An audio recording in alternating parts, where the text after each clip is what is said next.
Unencumbered by political correctness, undeterred in her mission to spread the truth, unafraid to be a true conservative, she's unapologetic, uncompromising, unwavering, and an undeniably powerful voice when we need it most. This is my fight song. This is Rose Unplugged.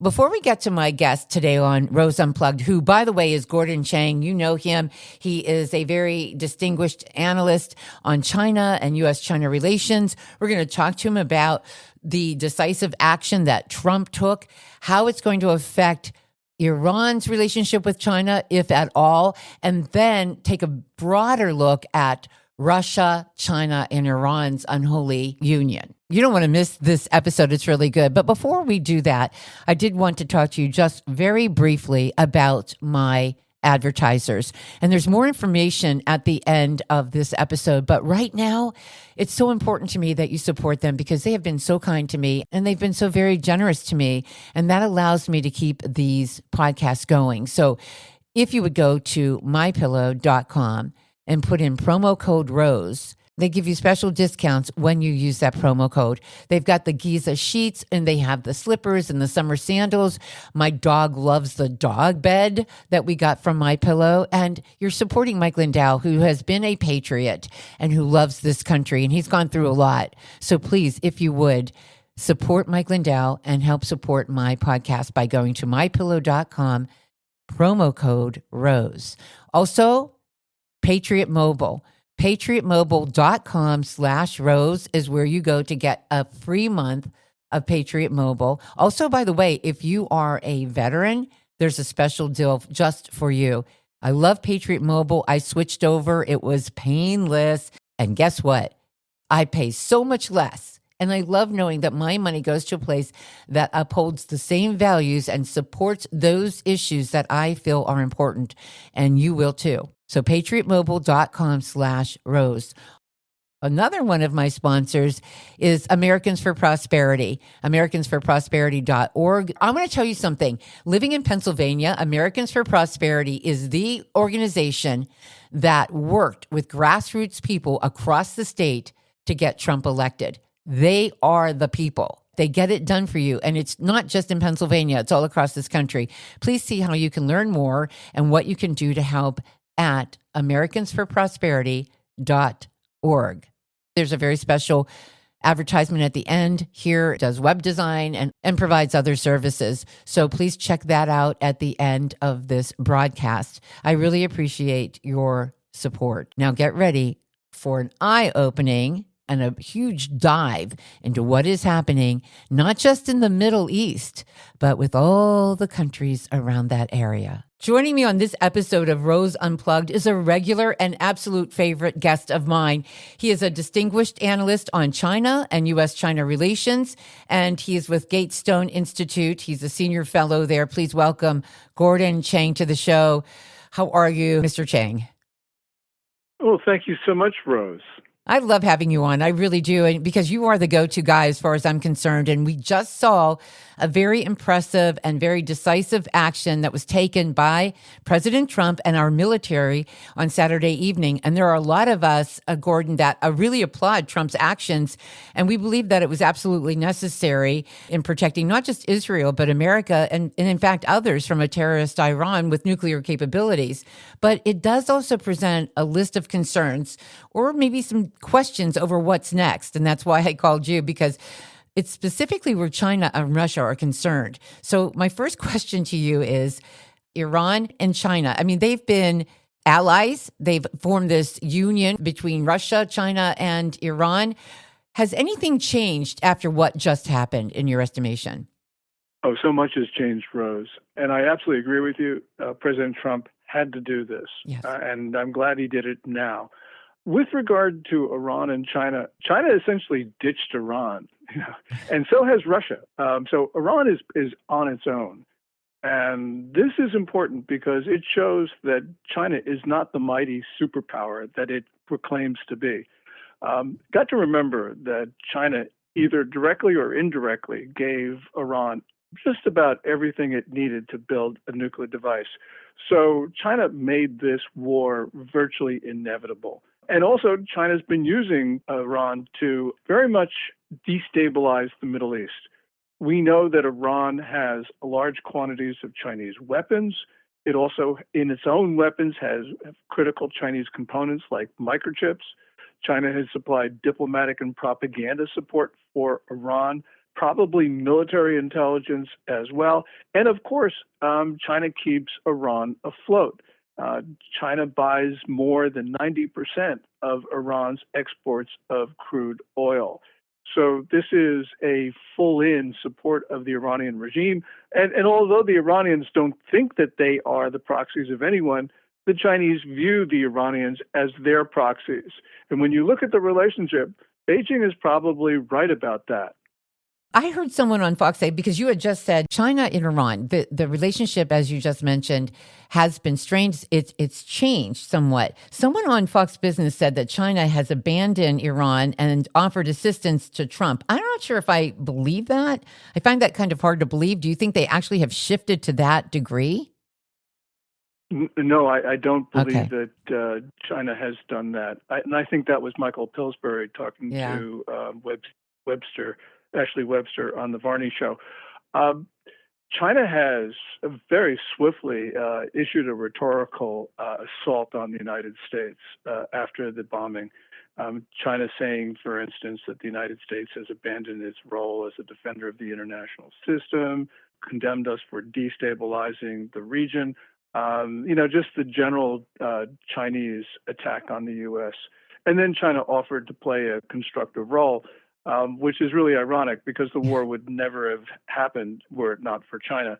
But really, I think that what we're seeing is that China is in very much a distressed position in the Middle East. Got to give some context here. If we go back to March 2023, China brokered the deal between Saudi Arabia and Iran. And then last July, China got 14 Palestinian factions to go to Beijing to sign the Beijing Declaration, a unity pact. And then it looked like China was in control of the fate of the Middle East. They were driving the United States out. Fast forward, you have President Trump's historic trip to 3 Gulf states Yes. last month. The United States has now, I think, driving events. China's lost Qatar as a friend. It's lost Syria. Certainly has lost Saudi Arabia. Its proxy, Iran, is in distress. And so are Iran's proxies, Hamas, Hezbollah, and the Houthi militia, which were supported by China. So China right now, I think, doesn't know what to do with regard to things in the Middle East. But we got to be very concerned because China, in the run-up to the bombing of Iran, has put a lot of pressure on both Taiwan and the Philippines. And that is an indication that trouble could spread to East Asia. Yeah, I was going to ask you about that. I thought for a moment, Gordon, and I guess I'm wrong, that China might be less likely to flex their own muscles now that they've seen that we mean business. So, and I was thinking particularly about South Korea, Taiwan, the Philippines, and some of the others that are involved in all of this and their goals. So I'm thinking they're less likely, but you're saying that perhaps now they're going to shift their focus even more on those areas? You could very well be right, Rose. It's hard to figure out what's going on in Beijing right now. The regime has become more opaque, and so everybody is guessing more than they were, let's say, a couple of years ago. A couple things that, in terms of sequence of events, I think are fascinating. So, for instance, the Chinese must have gotten wind that the Trump administration was thinking of applying force. And so what happened on the 19th of this month is that China started to pressure Taiwan with these flights, 74 planes, maybe as many as 90 planes, according to Taiwan's Ministry of Defense, started flying very close to Taiwan. We know of when the initial reports, 61 of those planes crossed the median line. That's the line that goes right down the middle of the Taiwan Strait. That is the unofficial boundary between Taiwan and China, and crossing it is considered to be a provocative act.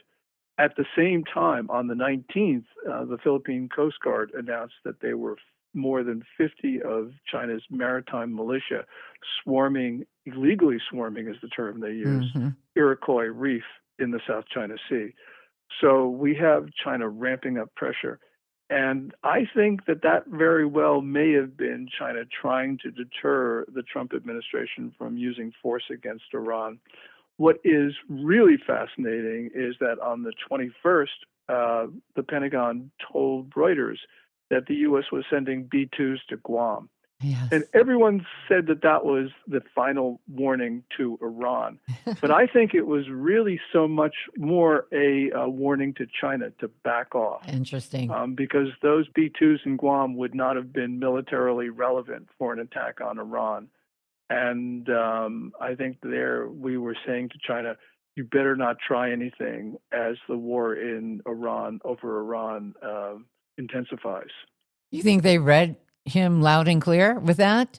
Apparently. What I find fascinating is that I don't believe that China is ever ready to back down. I mean, specifically Xi Jinping, but I'm just curious your thoughts. Like, were they impressed? Were they intimidated by everything they just saw us do? It was so impressive. I've got to say, I was applauding, as I'm listening to the press conferences and the explanation of how things went down. I stood up and applauded. It was amazing. Yeah. Right now, with regard to China, we just don't know, because we know that there is turbulence in the regime. We know that Xi Jinping has lost influence over the military. He's probably lost a lot of influence in the senior civilian ranks of the Communist Party. How this plays out, I'm just guessing. And so very much as you thought, maybe President Trump's bombing of the 3 Iranian nuclear sites might back China down, but China might become more aggressive. It's very hard to read the regime right now. So we've got to be prepared for all options, because just don't have a clear visibility into what's going on in Beijing. Yeah, I have so many questions on this. It's fascinating to me. And I know that I do want to ask you real quick to get kind of back to some of the stuff we were talking about. Recently, Marco Rubio just called on China to stop Iran, stop them from blocking the Strait of Hormuz, because I guess about 20% of the world's oil goes through that strait. I don't know how much China is going to comply with that request. What are your thoughts on that? Yes, this was Secretary Rubio talking to Maria Bartiromo on Sunday Morning Futures on Fox News. And that's a fascinating interview, because the secretary said so many different things. And one of them was, he said that it would be economic suicide for Iran to close the Strait of Hormuz. He also called on China to use its influence with Iran to prevent Iran from trying to block off the strait. I think that statement was misguided. And the reason is we should not be calling on China to take a greater role on anything. Oh, wow. Especially because, as mentioned, China really destabilized the region by giving Iran the ability to develop nuclear weapons. And also, let's look at the Strait of Hormuz. We get 5% of our oil from that passes through the Strait of Hormuz. China gets 50% of it. And we should open the Strait of Hormuz if Iran closes it. But we should only allow certain ships through. We should allow ships that are going to our friends and our allies, such as Japan, South Korea, and Taiwan, which are very much dependent on oil through that critical waterway. But why we should let ships going to China through the waterway after what they have done, I just don't know. And what we need is our leaders to call out China for what it's been doing in terms of its relationship with Iran. And no American president over the course of this century has been willing to do that. So we need to start doing that, because if nothing else, we need people to understand what's been going on. And that is absolutely critical. It may make things better. It may make things worse by speaking the truth. But generally speaking, the truth almost always makes things better, at least in the long run. Agreed. Let me get to Russia, too, if you don't mind. Russia and China, Iran, there's this relationship that's been going on, and you've talked about it before on my show.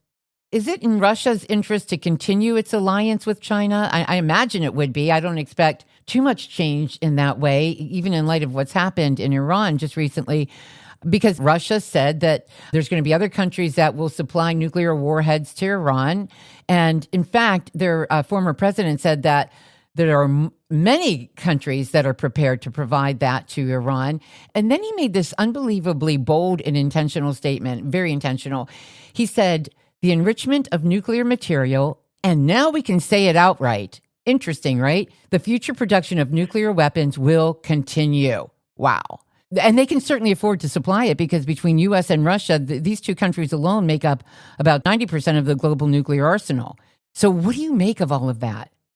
Yeah, this is Dmitry Medvedev, Yes. The former president and current Russian official, Putin is used to make statements of this sort. And even if we tend to think that that is just sort of bluffing, we need to take this seriously, and we need to confront that statement and refute it publicly, because he's talking about an area on a topic which is so sensitive. You know, we have allowed the Chinese, for instance, to make similar statements, and we just sort of ignore them on this, I guess, on the notion that it's best not to amplify them. But at some point, we need to make it clear to Moscow and to Beijing that statements of this sort are unacceptable and that there will be consequences for making them, because the mere making of those statements does destabilize the world. And especially what Medvedev said really is very concerning. You asked about the relationship between China and Russia. China fully supports Russia. We have seen this with China's elevated commodity purchases, diplomatic and propaganda support, supplying of military intelligence, weapons support across the board. And there are also Chinese soldiers, by the way, in Ukraine. There are about 200 Chinese mercenaries who could not have gotten there without the approval of Beijing, but also there are former People's Liberation Army soldiers at the front, and they are there to observe. What I believe China is doing is it's making preparations for the introduction of more Chinese soldiers, because the one thing that Putin needs are more bodies at the front. And I think China is trying to ease into that. Okay, so Russia needs more bodies at the front. So that's what they need from China. What does China going forward need from Russia? Vladimir Putin is really important to Xi Jinping. Okay. I believe that Xi Jinping is adopting the foreign policies of his hero, Mao Zedong. Mao Zedong believed that, quote unquote, chaos would eventually lead to worldwide Chinese rule. Not domination, not control, not exerting hegemony over, but direct Chinese rule. And so Xi Jinping's policies have been to create chaos. And we see this not only supporting Russia and Ukraine, but we see this with China and Russia cooperating by fueling insurgencies in North Africa that look like wars, by China fueling Iran's attack on Israel, October 7th and later. So this is, Vladimir Putin is someone willing to actually go to war. And this fits in with exactly what Xi Jinping wants. He wants proxies to conduct wars for him. Iran conducting one war, Vladimir Putin conducting another one. Okay, I get that. I can see it, in fact. And I thank you for making that really clear. Russia, though, particularly with Putin and, of course, then Xi Jinping, these are two very strong men who have they're egomaniacs, in fact. How do they foresee working together in the future, or are they just okay with this kind of relationship they've established, and I need some of the things you have, you need what I have, and we're okay to go on together even though both of us want to rule the world, basically? Yeah, their visions are not compatible, as well as the visions of the Ayatollahs are not compatible with China's. But they see short-term benefit. Yeah. You get a lot of smart people in New York and Washington who will tell you, oh, don't worry about China and Russia. They have had historical antagonism. And yes, that's right. But Rose, we don't care about China and Russia at loggerheads in the 2060s. We care about what they're doing in our decade.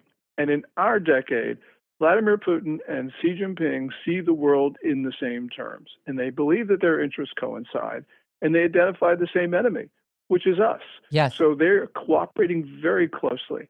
So I don't care if these two guys fall out later. we have to care about what they're doing right now. Oh, that's a great point. I worry about China and Russia every single day, Gordon. Every single day I'm watching this. And I find this just fascinating to play out. A lot of people think that they're sighing a huge collective sigh of relief over what just happened, how the U.S. involved themselves to the degree that they did. It was perfect. I don't think it's over, though. And I don't think Iran can be written off. Do you? I think as long as I don't believe that Russia and China will entirely walk away from Iran. I think that that's going to remain intact, that triangle of alliance. Yeah, we can't write Iran off now. Okay. We know that, for instance, there are Iranian networks in our country, Yes. on our soil. Yes. If you go back to September 11th, 2023, when Biden agreed with Iran to do all sorts of things, including unfreezing a lot of money, Biden also gave clemency to 5 Iranian operatives. And this is just, there's no defense for this. What he did was he allowed 3 of those operatives to remain on our soil at a time when we knew that Iranian operatives were trying to kill former Secretary of State Mike Pompeo and at least one other senior State Department official from the first Trump term. Later, we have gotten indications that the Iranian operatives were also trying to kill President Trump. So this was just wrong for Biden to do this. We know that Iran has cyber attacked our water systems, the one in Aliquippa, Pennsylvania. There's probably cyber attacking other areas as well. And they've got Chinese friends, and China has an even larger network in our country.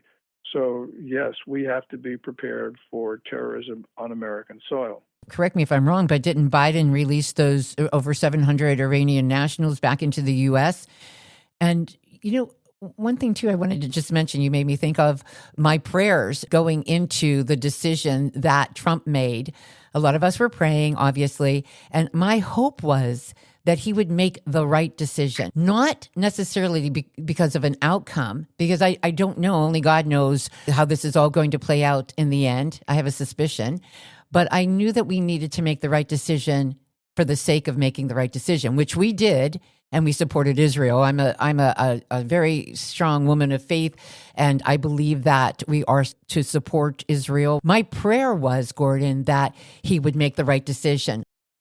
Yes, and I'm very pleased, too, because I believe he made the right decision, and I believe the outcomes will be the right ones. This is not to say that we won't have turbulence going forward. We will. But every decision that President Trump made, or every decision that he didn't make, would have turbulent outcomes. Right. After so many decades of misguided American foreign policy, every course of action right now going forward is extremely risky and extremely dangerous. So we have got ourselves with the backs against the wall.